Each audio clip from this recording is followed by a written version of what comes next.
manufacturing technology developed by EWI enables workers to perform processes from remote locations.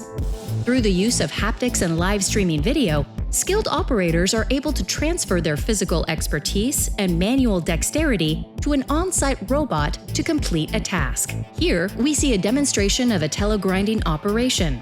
EWI's specialized software program synchronizes a camera, a haptic controller, and a collaborative robot, or cobot, to work together in real time. There is no need for robotic programming because the cobot is not running the program. The operator can move the cobot, an attached grinding tool, in any direction and orientation at any speed. All motions are accomplished using the haptic stylus device, which transfers the motion over the network or internet to the cobot. The operator manages the task using the audio and video that is being live-streamed to the computer screen. Operating the grinder from a distance ensures worker safety. It also enables the procedure to be executed in a distant location that may be difficult or dangerous for a user to get to.